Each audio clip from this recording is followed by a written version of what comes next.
Hey, Chris is here. The traveling guys. Unmute yourself. You, Jim, and you and Chris should get the traveling guys. Unmute yourself.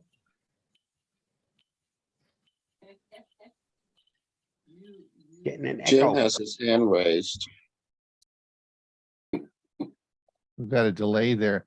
You Yeah. know, you should get an E for effort for your show yesterday. You really put a lot of effort into that.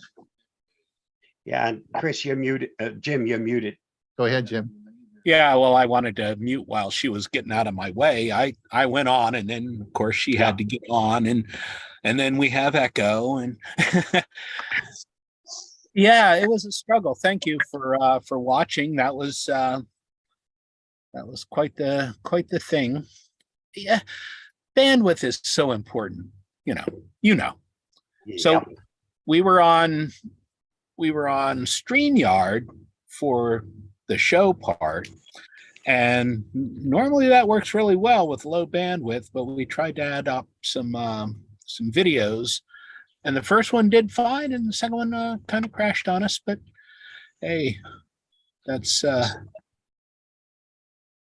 Well, yeah, I think we've gotten so spoiled with all the great equipment and systems we have at home, and we've just forgotten that you can't do the same thing when you're in the RV. So, always learning. it's fun. It's fun for us too to see what challenges you're going to have, so we can avoid them. Jim, You can't avoid them. when you played the video, the first video, or maybe a couple of videos, it was flawless. Were they local on your computer? Where Yeah. you are, or were you doing them directly from YouTube?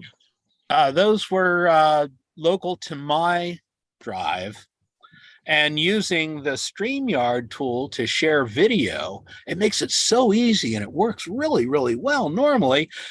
But we were just having some, we had Verizon for 5G here too, my 4G Google Fi, and we are connected to our friend's Comcast, which is normally pretty good. But right around the time of the show, 2:00 yesterday afternoon, bandwidth just kind of crapped out on us, and Comcast, which is normally pretty good. We still tried to do it, but yeah, Chris did some editing to it, so it's in process of taking out the crap on the YouTube channel anyway. Can't do anything about the Facebook stuff except take it down. Chris did some editing to it, so it's in process of taking out the crap on the YouTube channel. Chris, you're muted. Can't do anything about the Facebook. Oh, sorry. I think another issue is that you are on a much lower powered computer than you're accustomed to, Jim. Well, that's true. I'm on a Microsoft Surface Pro, and at home I'm using a Mac with the M1 processor. Anybody think I need an M2 yet?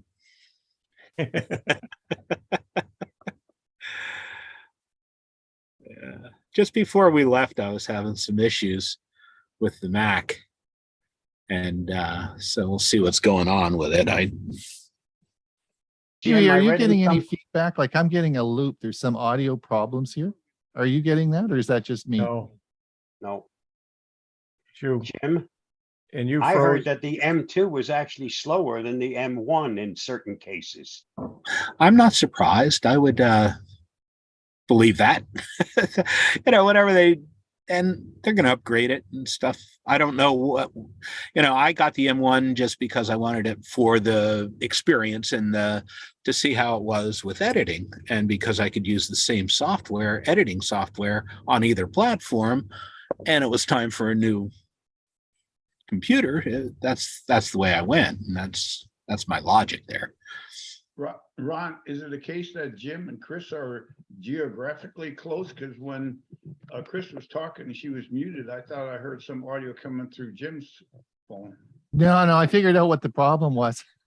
When I started the live stream was playing on my other screen, and I was looking at this stream trying to figure out what the heck's going on, and I'm hearing an echo. Everybody's echoing at me. That's because the YouTube is playing on the other screen. You know, I've watched a great video on about how to figure out where the sound is coming from. Yeah, right. Yes, exactly. I was like, It's I said, not- what's going on here, and then I'm looking over, and there you are, right on the other screen, and that was the problem. So Yeah, but Chris, Oh, and the power went out too. The power went I out on saw us. that. Yeah, We blew a Chris- breaker, but we were still on because the internet, we were on our laptops with batteries, but my second monitor went out. And you know how much you depend on the second monitor when you're streaming. It really does. I do anyway. well, that happened last Thursday on our Thursday show with StreamYard. We're going along, and right in about 15 minutes into the show, rarely do I get a power failure at our house here, but boom, the power went off and came back on. And I, of course, I was cursing and thought, the world was coming. I to know. me. I heard you say the S word. I know. And these guys, and those guys didn't even miss me. They were yakking away. They said, "Were you gone? Where did you go? And what happened?" And StreamYard You just didn't kept go. going. You weren't gone. That's why we heard everything. Yeah, That's why we have UPSs, right? yep. yeah, it worked great. So it went on, and I thought that's sort of anyway. So that's probably because you use StreamYard on Sunday, right? Yeah. Go ahead, Jim. Jim? Have you got something? You muted. Jim Glass, unmute yourself. I saw an article yesterday that as of August 22nd, they're not supporting or they're canceling what we would euphemistically call landlines. Yep. And everything's going over to VoIP. You guys know anything about that? Yeah, I wrote an article about it, or put an article in the Tech for Senior newsletter on Saturday. Mhm. There are actually millions of people still have the old POT system, the what's it stand for? Plain old telephone system Yeah. that we used to have from the telephone companies. There are still millions. I think it was 30 million people in the U.S. still have that, but it Well, was I have one.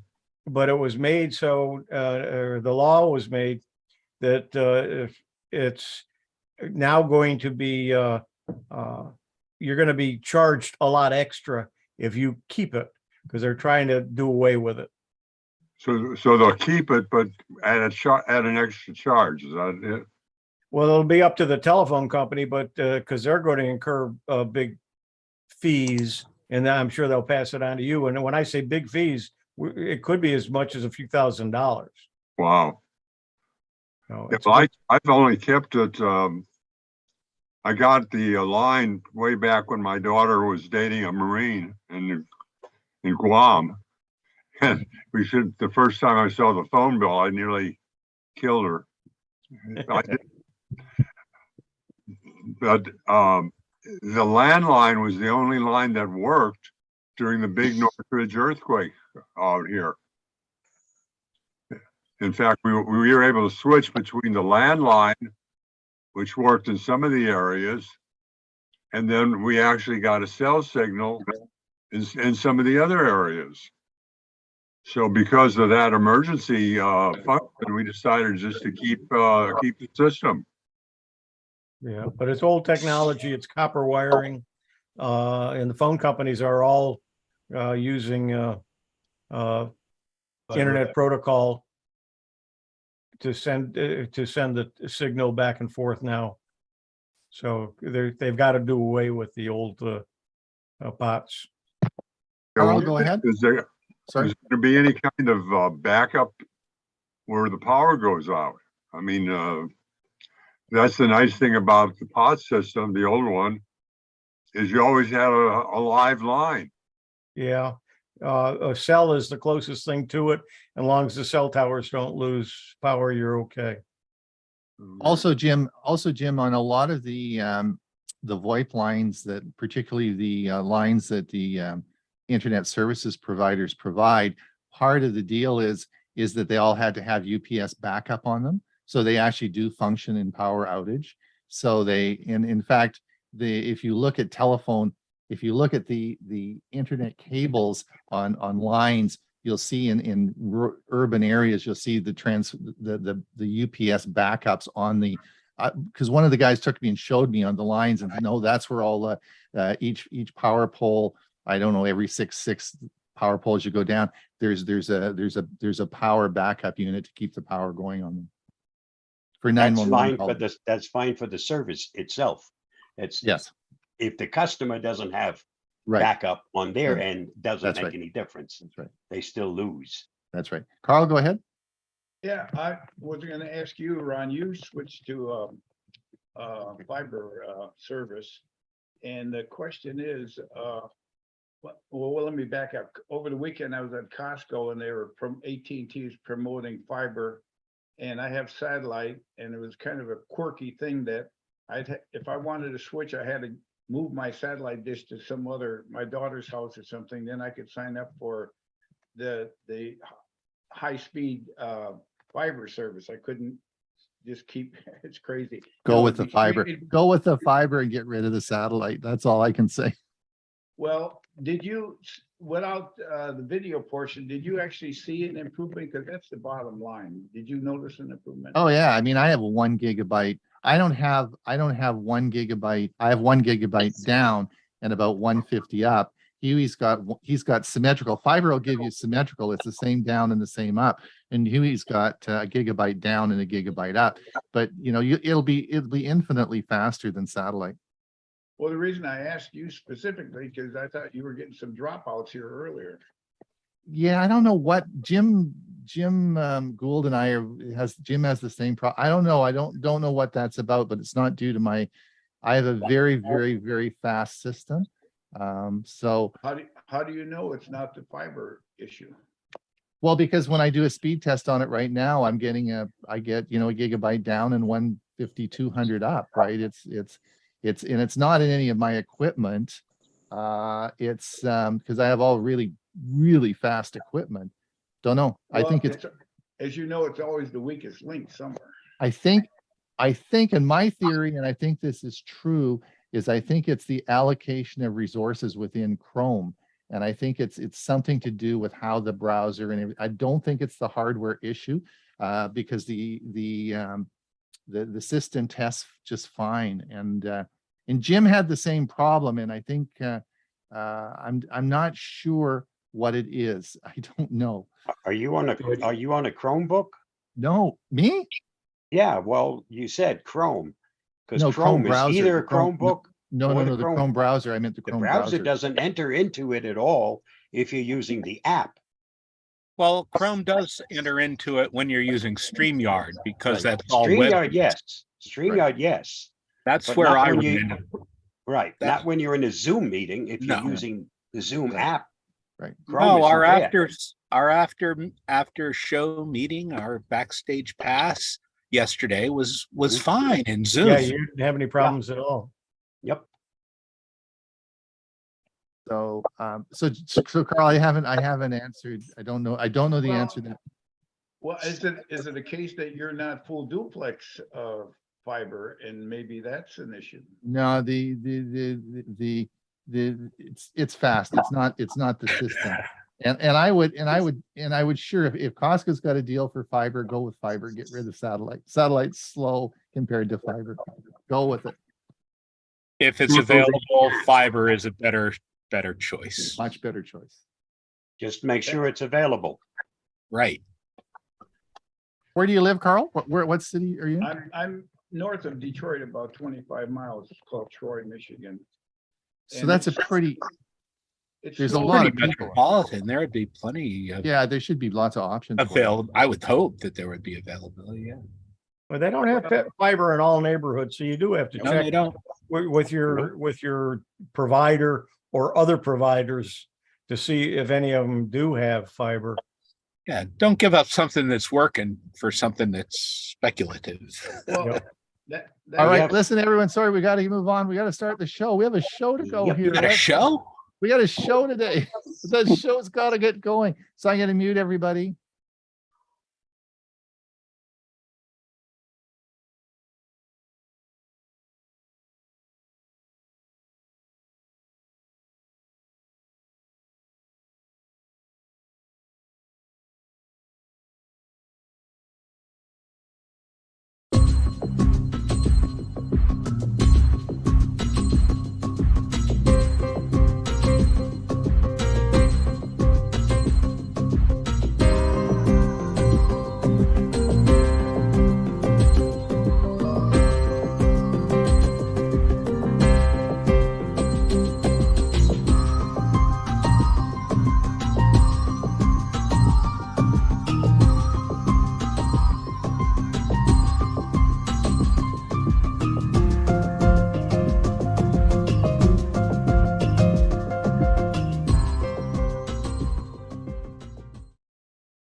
Good morning. It's Tech for Senior.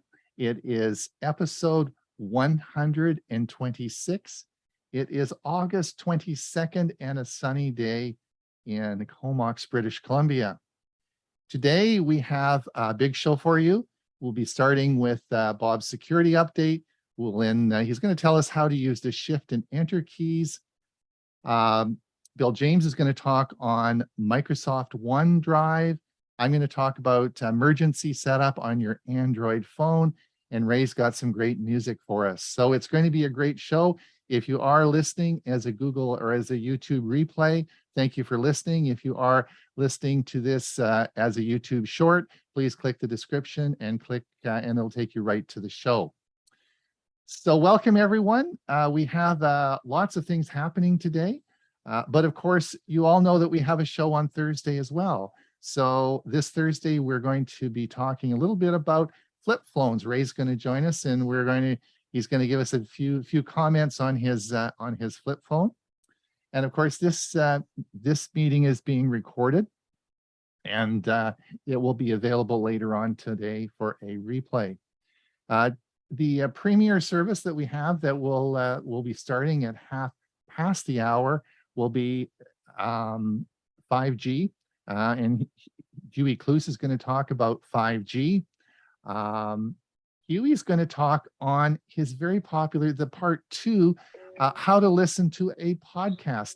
And as you probably know, I put an article about podcasting in our Saturday newsletter. And then I'm going to talk on my favorite talk, wearable technology and your health. So all those will be on our premier service, which is free. It's just you need the link to get there, and that link we'll put in the chat for you. And of course, it was in our newly designed newsletter. So hopefully everybody saw the newsletter on Tuesday and Saturday, because I redesigned both. It's not completely finished, but I hope I didn't hear anything negative. So hopefully everybody appreciates that, and it'll be a better reading experience for you. On our Saturday newsletter, we are going to be acknowledging the people who did a donation to our Tech for Senior. And this week, I want to thank Rolando Thorburn. Thank you so much for your donation. And I want to also thank Kathleen Steed. So those two people have generously donated. Last month, we had over 20,000 people looked at our over 600 videos, and that helps us continue the work that we're doing. Now, we have a busy show today. I want to, Hewie, we also have, what are we doing this Thursday? There's something we're doing this Thursday.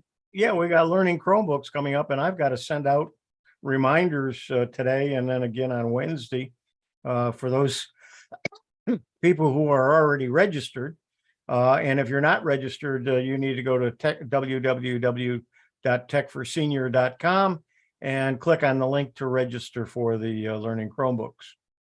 And that's, excuse me, that's right. And we're going to, it should be a good one, because version 104, there's lots of new things in this this release of Chrome OS 104. So it should be fun. And we've got lots of articles to talk about as well, eh? Yep. So it should be fun. And that will be after our Thursday show, about an hour after our Thursday show. And as you said, if you have registered, you don't need to re-register, and you'll be sending out the confirmations to, I guess, today, eh? Yep. And then Florida has primary tomorrow, and I'm working the polls. So today I'm going to help set up part of the room. So it's ready for tomorrow. And then tomorrow I'll be working from 6 o'clock in the morning till at least probably 8 o'clock tomorrow evening as a poll worker. There you go. Bob, what's with all this Apple stuff? My gosh, 3 nights in a row, Apple made the national news on security issues. What's going on with Apple? Oh, we'll cover that when we do the security news roundup. You had a busy week. Yes. That's amazing. And Ray, what's flipping? Well, you know, it's feast Or or folding. famine, feast or famine, as they say. The Southwest has been in a drought for more than a decade easily. But this past several weeks with the monsoon season, I was reading yesterday that we've had more rain in the monsoon season this year than we have in the last 10 years. So, and some of the rain is pretty torrential. But I love it. Let it rain, let it rain, let it rain. Very good. Thanks, Ray. And we'll be talking to you a bit later. And then, of course, we have Bill James. There you are, Bill. You're, of course, front and center today. You've got a great presentation for us on OneDrive. Well, I hope we do. Thank you for giving me the opportunity. It's a pleasant 78 degrees here in Oklahoma City, which Excellent. is quite a departure from the 100-degree temps we've had in the past couple of weeks. Well, we'll be talking to you shortly.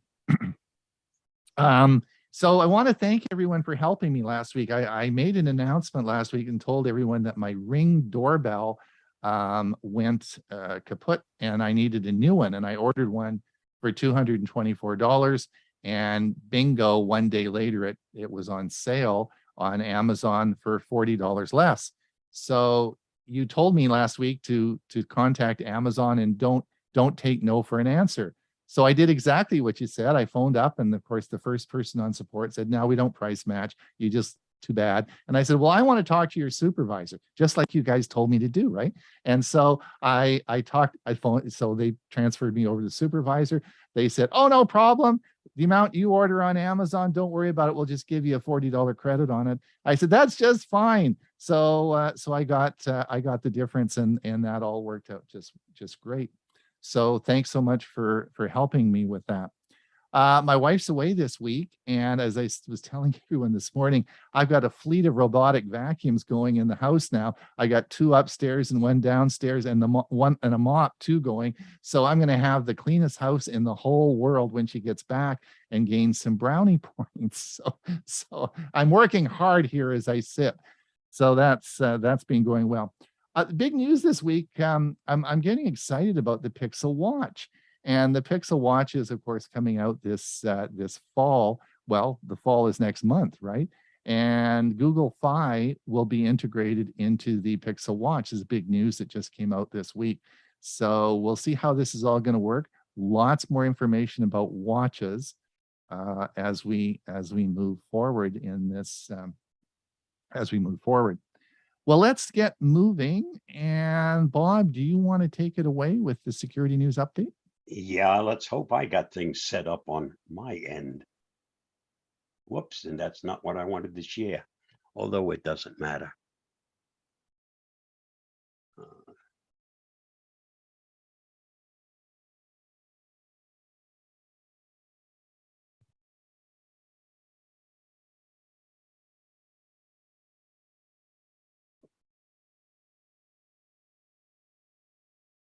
Of course, we have to have it in the wrong folder.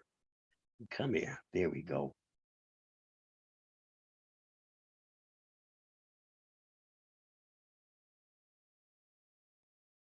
Here is the Avast Security News Roundup for the week ending August 19th, 2022. Apple patches 0-day exploit affecting kernel and WebKit.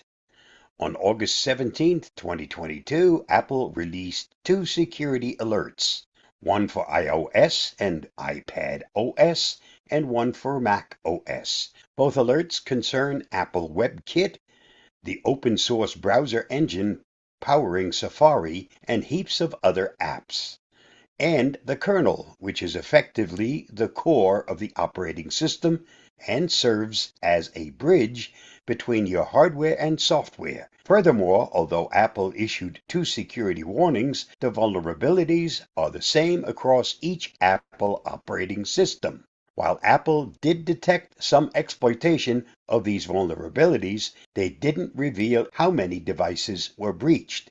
However, it did provide a list of devices affected by the vulnerabilities: iPhone 6s and later, iPad Pro, all models, iPad Air 2 and later, iPad 5th generation and later, iPad Mini 4 and later, and iPad Touch 7th generation, Macs running Mac OS Monterey.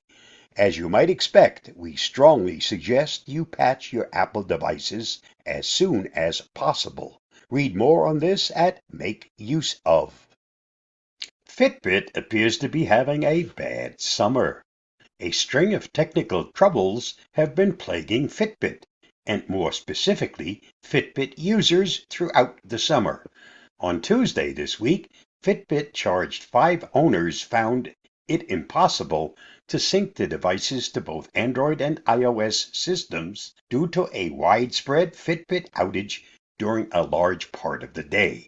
Earlier in the season, Android users complained about a Fitbit app update that seemingly broke the estimated oxygen variation graph, which depicts how users' blood oxygen levels change during sleep. The update caused users to see false increases in their nightly oxygen variations, which caused mass confusion. Earlier in the year, the company recalled Fitbit Lonix smartwatches after 78 of them burned users. Customers have been complaining throughout the summer that the company is taking far too long to issue refunds for the watches. Read more at The Verge. Twilio breach exposes Signal users' phone numbers. According to a support notice by Signal, a phishing attack on Twilio, an SMS service company, exposed the phone numbers of 1,900 Signal users. The company emphasized that no other data was breached. Signal uses Twilio to send SMS verification codes to users registering their Signal app. The successful phishing attack provided momentary access to Twilio's customer support console, which exposed verification codes that confirmed those 1,900 phone numbers were registered to Signal devices and allowed the attackers to potentially use the codes to activate Signal on different devices. Signal is alerting all affected users and instructing them to re-register their devices. For more, see Ars Technica. The Sova Android banking Trojan got more dangerous. Researchers have discovered an updated version of the Sova banking Trojan that has largely expanded its capabilities. Formerly equipped to target up to 90 apps, the malware can now attack up to 200, including banking apps, crypto exchanges, and crypto wallets. Other updated functionality include intercepting two-factor authentication codes, stealing cookies, and reaching a wider group of international targets. The new variant conceals itself in fake apps, posing as legitimate ones, like Amazon or Chrome. Researchers have dubbed this latest version Sovo version 4, but they believe a new version is already in the works and that it will feature a mobile ransomware component. See the Hacker News for more. Over 9,000 VNC servers exposed. At least 9,000 exposed virtual network computing endpoints have been discovered online, giving potential attackers a doorway to the connected internal networks. The VNC system offers control of a remote computer via remote frame buffer protocol, which helps users connect to systems that require monitoring or adjustments.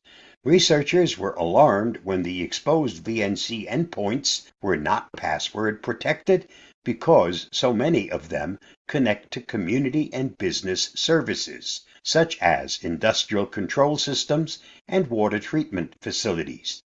To learn more, see Beeping Computer. Water, lot of confusion.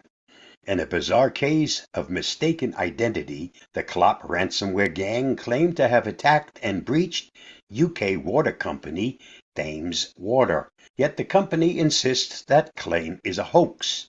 Meanwhile, another UK water company called South Staffordshire Water has reported a cyber attack which has caused disruption to its corporate IT network. Could it be that Klopp attacked the wrong target and does not know? Furthering the confusion, Klopp said it accessed the company's SCADA supervisory control and data acquisition that controls chemical supplements in the water. Yet South Staffordshire Water stated that the attack did not affect the company's ability to provide safe water to the community. For more on this strange story, see ZDNet. Prepare to feel old as we celebrate 50 years of Atari. This year, gamers worldwide have invested hundreds of hours getting lost in games such as Elden Ring and Horizon Forbidden West in glorious 4K 60 frames per second HDR gameplay. But to fully understand how we got there, we must take a trip back in time, long before Nintendo, Sega, and PlayStation would release consoles. In 1977, the Atari 2600 arrived, and the video games industry was primed for takeoff. It's easy to forget in a digital age of consoles and streaming games that the 4-switch wood veneer version that would follow is arguably the most beautiful video game device ever made. Access to other worlds via low-resolution games in 2KB chunky cartridges required a healthy dose of imagination to get the most out of the console. Read more at Cyber News. This week's must-read on the Avast blog. Today's scammers rely on an internet connection and social engineering to make their living. To help ensure that you don't become the victim of an online scammer, here are 6 common types of internet scams and how to avoid them. Read the article at the link listed or watch my video on this topic at the YouTube link listed. If you find this video helpful, don't forget to like, share, subscribe, and get involved. And that wraps up this week's Avast Security News Roundup. Stay safe, stay secure, and I'll see you again next week. Bye-bye.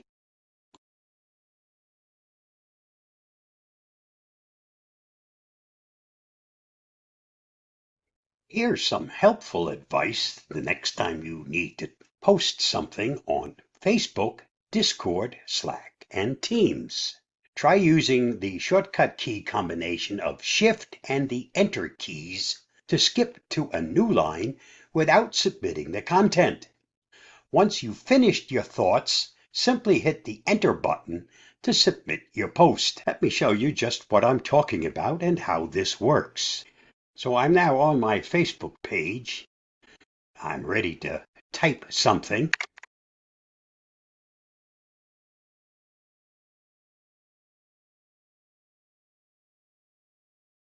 If I were to just simply hit the Enter key to get to another line, this would automatically be posted. That's not what I want. I want to go to the next line, but I'm not ready yet to post this to Facebook. So I hit the Shift key and the Enter key, and I go to the next line. Now I can continue to type in that same message.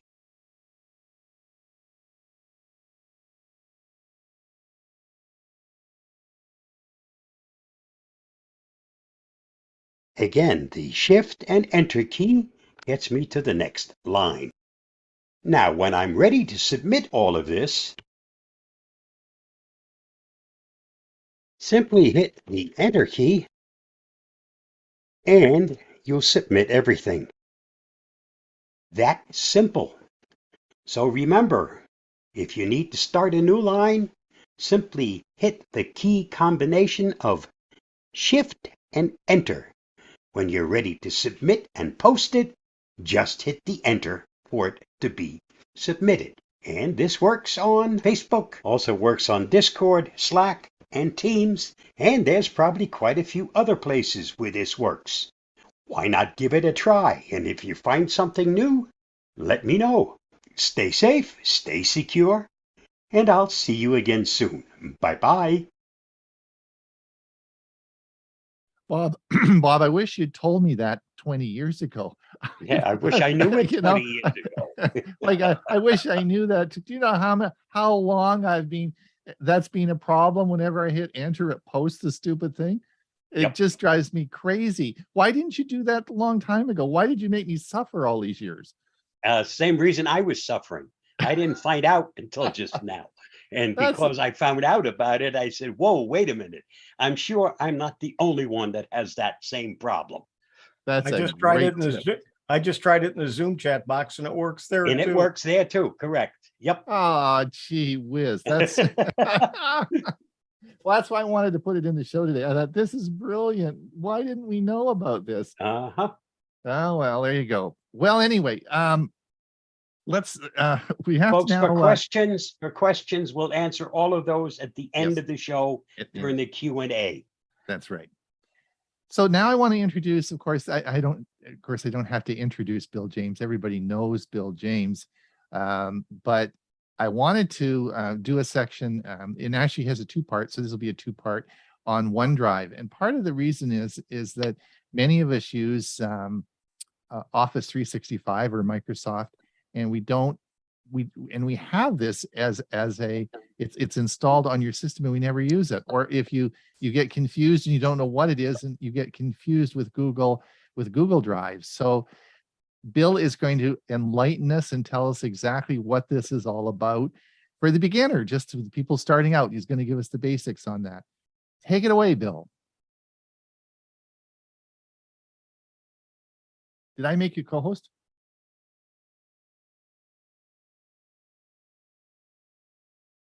Am I sharing my drive? Yep, you're your co-host, so you should be able to share your screen. Am I sharing it? No, not yet. All right, hold on a second.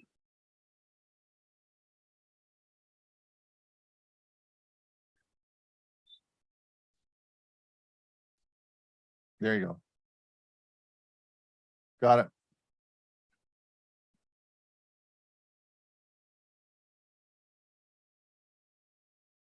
Our presentation this morning is using Microsoft OneDrive. OneDrive was previously known as SkyDrive, and it's Microsoft's file hosting service. It was first launched in August of 2007. And what it does, it enables registered users to share and synchronize their files. It comes in 5 gigabytes of storage free of charge, with 100 gigabytes or 1 terabyte and 6 terabyte storage options available either separately or with Office 365 subscriptions. The OneDrive client app adds file synchronization and cloud backup features to the devices it's installed on.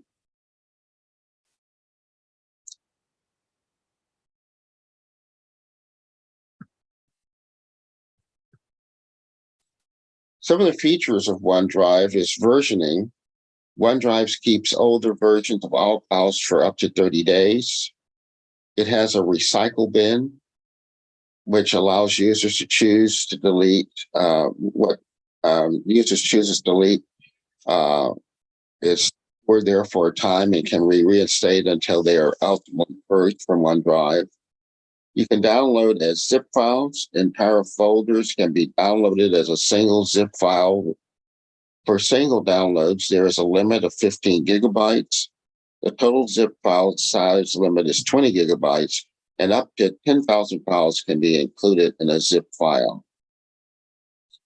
It also has files on demand. With Windows 10, OneDrive can utilize files where on demand where files are synchronized with OneDrive, showing up in file listings, but they do not require any disk space. As soon as the content of the file is required, the file is downloaded to the background.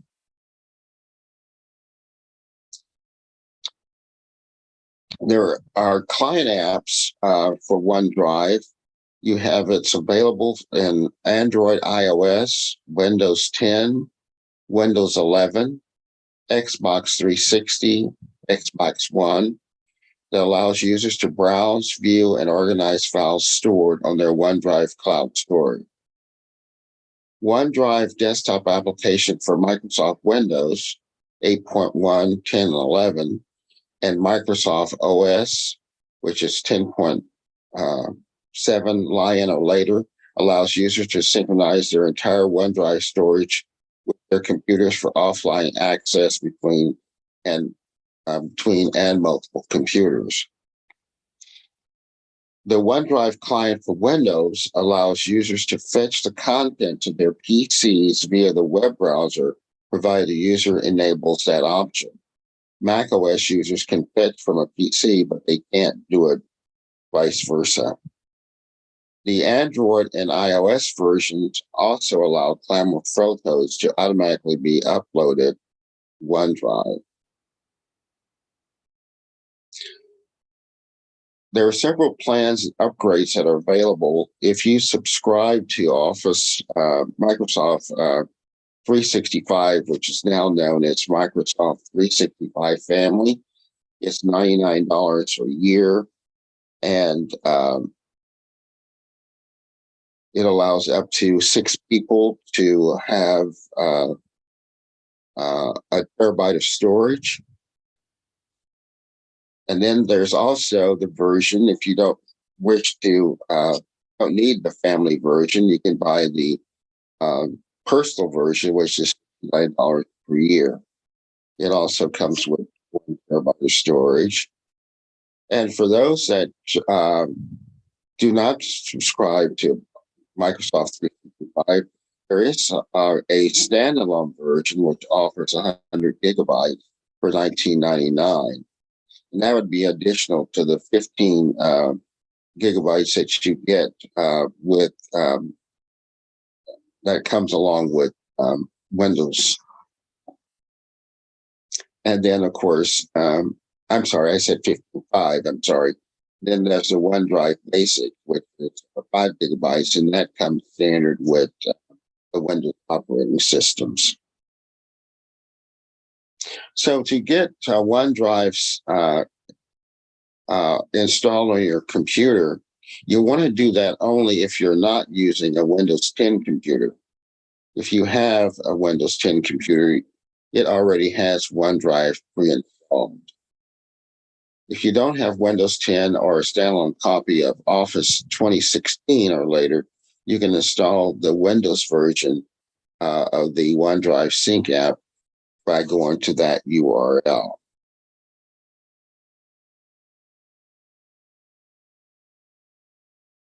And when you go to that URL, you'll find this page, and it will offer you to download it.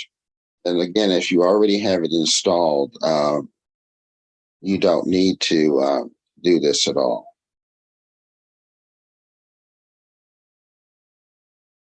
So to get started, if you don't currently have an account, to sign into OneDrive, you want to select the Start button, search for OneDrive, and then open it. In Windows 10, just click on the Best Match. And then from there, when OneDrive starts, you want to enter your Microsoft account and select Sign In. If you don't have a Microsoft account, you'll need to create one. Some of the key points in the OneDrive setup is that there are two screens that are helpful to watch for. One is this is your OneDrive folder screen. You want to select next to accept the default folder locations for your OneDrive files. Your default location probably would be users and the username. If you want to change that folder location, you can click on change location. This would be the best time to do this.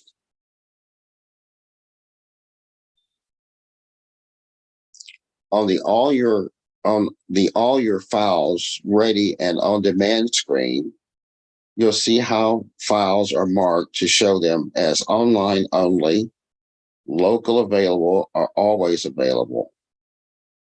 Files on demand helps you access all your files in OneDrive without having to download all of them and use storage space on your Windows device. Then you just select next to sync your files. As you can see by the graphic here, the open cloud shows that that particular file is available when online. And then when it is downloaded, you'll see it's a circle with a check, means it's available on that device and it's downloaded physically to your hard drive.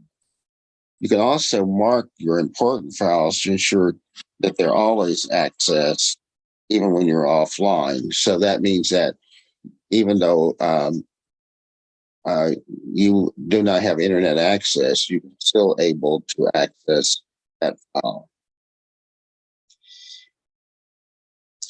You want to make note, if you've already synced OneDrive to your computer using the previous sync app we just discussed, you've just installed the sync app, you won't see this is your OneDrive folder or the sync files from your OneDrive screen during the OneDrive setup. The sync app automatically takes over syncing in the same folder location you were using before. To choose which folders you're syncing, you'll want to right-click the blue cloud icon on the task notification area and select Settings Account to Folder. As you can see as this example, you're on your notification area, you'll see a little cloud. You want to click that, and that will bring up this screen you see here. And you want to go up and click on the gear. When you click on the gear, that will take you to this applet, which you will see, it'll open up in the account tab. And then you'll want to choose folders by clicking here, and then you'll get this screen. And here you can choose to make all the files that you have available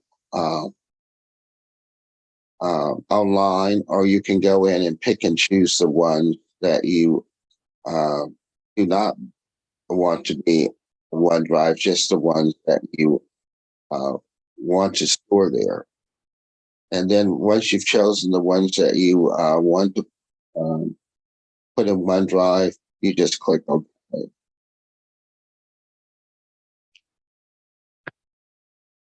And then once you've done that, you're all set. You'll see all your files that are in OneDrive in File Manager. They'll be under a folder that is identified as OneDrive. So these are all my folders I have in my OneDrive folder. Although they're listed here, they're actually physically located in the cloud. And the reason why I know that, because I see the little cloud icon, with the exception of this one file here, which is presently is downloaded to my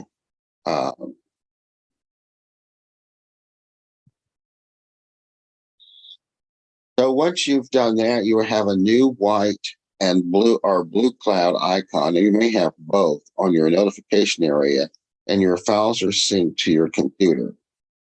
The white or blue cloud will appear as OneDrive when you hover over the icon.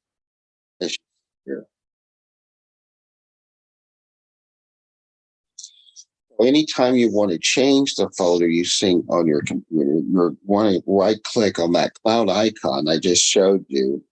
And again, go to settings, account, and choose folders. And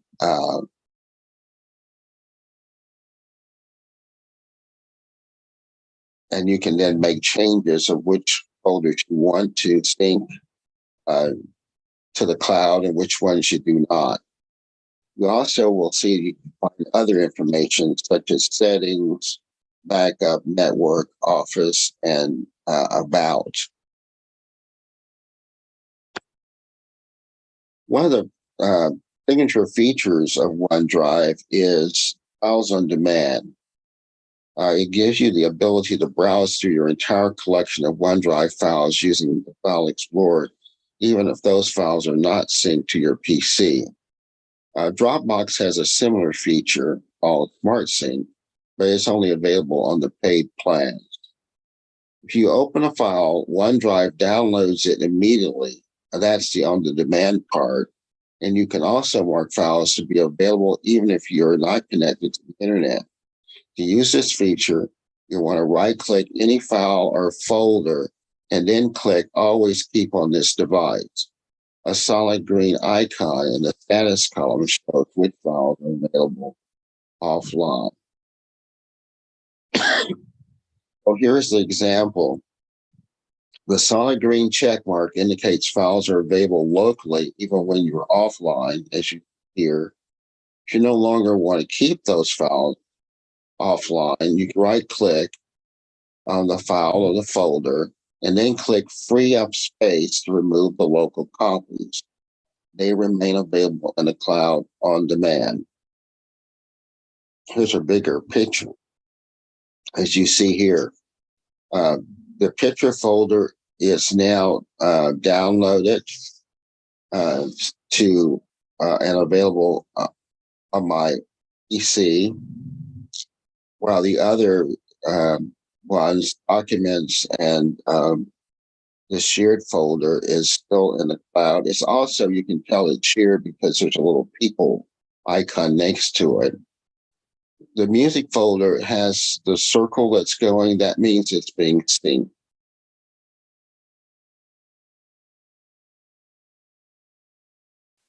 But once you've done that, your OneDrive has been successfully set up.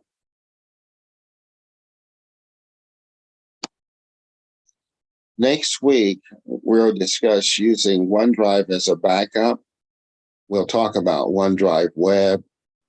We'll talk about the personal vault. And then also for those people that absolutely want to have nothing to do with OneDrive, we'll talk about how to disable OneDrive. And we'll answer questions during the break, during the after the our session, if there's questions about what we discussed here. Back to you, Ron. Thanks, Bill. Just unshare yourself. Thanks so much. Yeah, there'll probably be, I have a bunch of questions for you, so I'm sure there's lots of people with questions. We'll deal with those later after in the question and answer part. All right, let's, I've got a little something for you today on a very important issue that I think we all should, if you have an Android phone, or even I guess an iPhone, you should set this up properly. How to set up emergency information on your phone. So let's have a look and see how this is good. Well, that's a haunting sound and one that brings back memories when I worked as a physician in the emergency department. The ambulance is coming. We have a sick patient. There's communication and dialogue between the paramedics and the emergency department.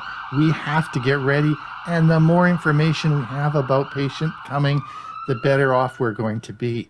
But where do we get that information? Well, the paramedics try to get it at the scene. But if the patient is unconscious, where do we find out? Are they allergic to anything? What medications are they on? Lots of information we need to know before that ambulance arrives in the emergency department. That's where you can help by filling out the emergency medical information on your phone, because that is the first place the paramedics go to retrieve the information. Now that information is going to be on the unlocked part of your phone. Anyone can actually observe that, but if you're unconscious, it could be a life and death situation. So today we're going to look at how to fill out that medical information on an Android phone. It's Ron Brown with Tech for Senior, where we make videos to help explain technology. Now you know the old like and subscribe and click the notification, and we'll notify you when we make a new video. It could be a life and death decision. Anyway, let's get on with the video and look at how to fill out the medical information on an Android phone. So the important thing for you to know is that the medical information entered today is going to be done on my Pixel 6 phone, and it's going to be on Android 12. Now, the menuing system is different on different phones and different versions of Android, but the principles are still the same. So let's go ahead and just see what happens when I enter the medical information on my Pixel 6 phone with Android 12. All right, let's go to the Safety and Emergency Services on your phone. And we're going to open up medical information to start with. All right, the first thing obviously is your name. You can enter your name. The second thing is blood type. Now, in 2022, this is not important. We don't need to know your blood type when you come into the emergency department. This is something that is quickly available now. When you used to watch MASH and saw dog tags, well, that maybe was important, but not in 2022. And in particularly in Canada, there's no way you know what your blood test is unless you give blood. Coming down to allergies. Allergies, of course, are important. Please keep this updated. I have no allergies except to Elastoplast. Medications, this is extremely important because the unconscious patient coming into the emergency department, we have no idea what medication you're on. Please update this. Address is very important because we often need to contact loved ones and people involved in your care. However, I'll be cautious about this in just a second. And as we come down and we click the more, it asks for any medical notes. And I think this is important. In the medical notes, your primary care physician address and phone number is great to put in the medical notes, or any comments or concerns you have about your health. This is where we would look to find specifics. Then, of course, come down to organ donor. This is so important to know, and this can be in very confusing times when people are very ill. We want to know if they're an organ donor, and this is a very good place to put that. If you look down at the very bottom here, this is so important. To help with emergency, people can view this without unlocking your device. So the information you're going to put above is going to be viewed by people who have your phone and don't have to unlock it to see this information. And the caution I put on that is you also have to be careful because, of course, if you lost your phone, people are going to be able to view this information without having to unlock it. So you do have to be a little bit cautious, particularly with your address and information you want to put in here. You can change the settings. If you click here, you'll see it's an easy to change this setting. You just click here and it now will not be available to emergency personnel. I should tell you though, is if you do decide to do that, then you will not, emergency personnel wouldn't know your password, so they wouldn't be able to get into your phone. So the information wouldn't be available for the ambulance attendants. So that is medical information, the medical information section. All right, the second one here is, of course, emergency contacts. This is pretty straightforward. If we click this, we can now add emergency contacts, and we'll go over this in just a minute later on in this section. But to obviously, you have to be careful. To help an emergency, people can view and call these contacts without unlocking your device. Again, this allows the emergency services people to contact people who you have designated who might know something about your health. This could be a family member or a close friend. You can also change this setting again, and we can, of course, turn this off so you will not have access to this information if that's your wish. But again, that really makes this feature pretty well useless. So you'll want to leave that turned on, and you'll want to add your emergency contacts. All right, let's look at the emergency SOS feature now. We're going to come and I'm going to click this, and this is going to give us the emergency SOS feature of the phone. I have mine, of course, turned on. You can turn this on or you can turn it off. Okay. So we're now going to try the demo of an SOS. It will tell us how to start an emergency SOS, the 5-second countdown, and how to cancel the SOS, and what to expect after the countdown. And keep in mind, this is a simulation. So I'm going to click the start button now, and let's see how this will work.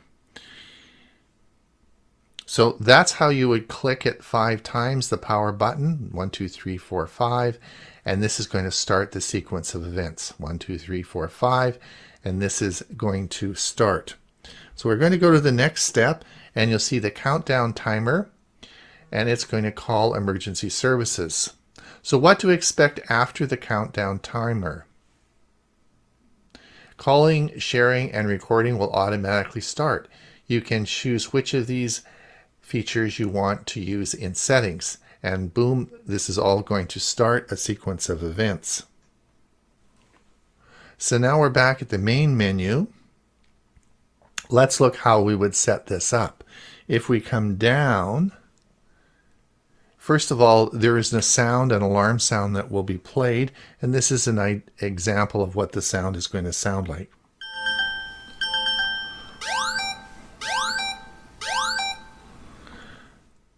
Now, the next option you have is, do you want emergency services called?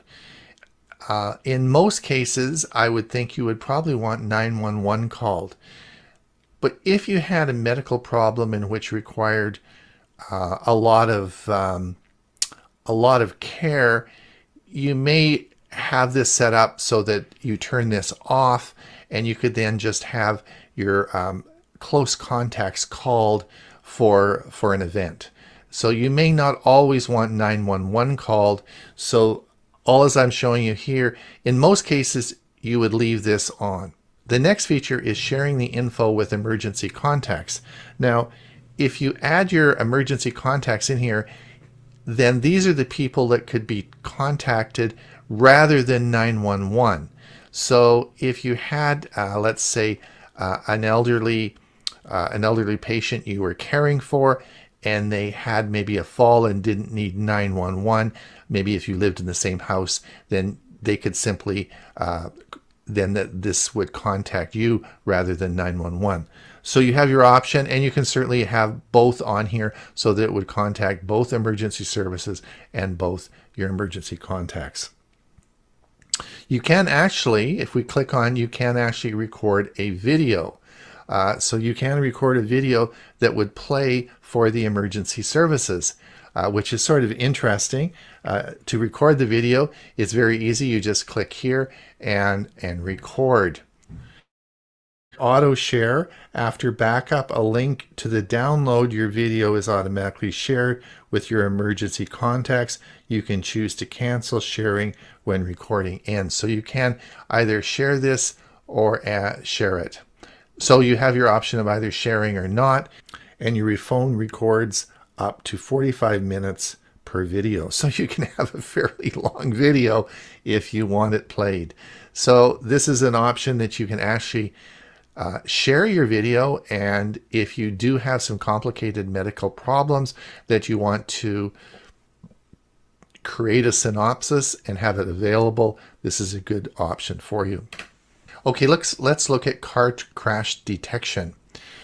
This is actually where your phone can detect when you've been in a car crash and notify emergency services. This is only available at present on the Pixel phone, but it was announced this week that this will be rolling out for all Android phones. So watch for this feature when it comes if you do not have a Pixel phone. This is where car crash detection will actually tell when you've been in an accident. So I have mine turned on. And if your phone detects that you've been in a severe car crash, Pixel will vibrate, sound an alarm, and ask you if you need help.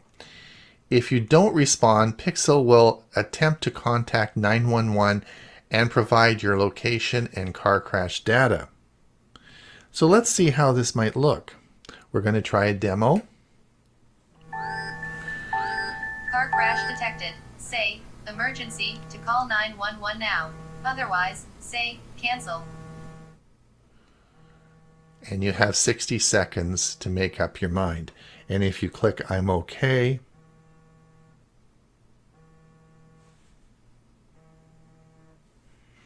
you can certainly say I'm okay or call 911. I'm going to click I'm okay. If you don't respond, Pixel attempts to contact 911 to provide your location and car crash data. So I have this turned on, and I wonder how this will work on my e-bike if I get into a bit of a crash up on it. I'll let you know. Crisis alerts. So when we click this, we'll see crisis alerts. I'm going to turn this on and leave it on. I think this is an excellent feature. I get notified about natural disasters and public emergencies affecting your area. Keep in mind, Pixel may not notify you about all public emergencies. You can use this setting to manage certain emergency messages like disaster warnings, threat notification, and Amber Alerts. Important, you can use this setting to manage certain emergency messages like disaster warnings, threat notification, and Amber Alerts. You can turn alert types on or off, view past alerts, and control sound and vibration. I guess I've got incoming to the emergency department, so I'm sorry I'm going to have to leave you right away.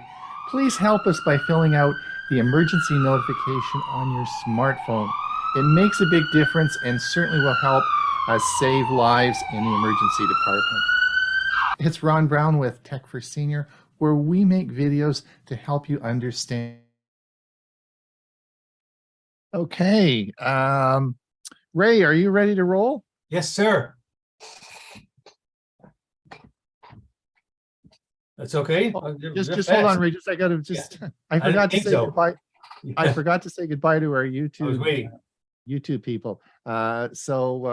Thanks for coming. If you're over on YouTube now, we're going to be stopping the feed over to YouTube.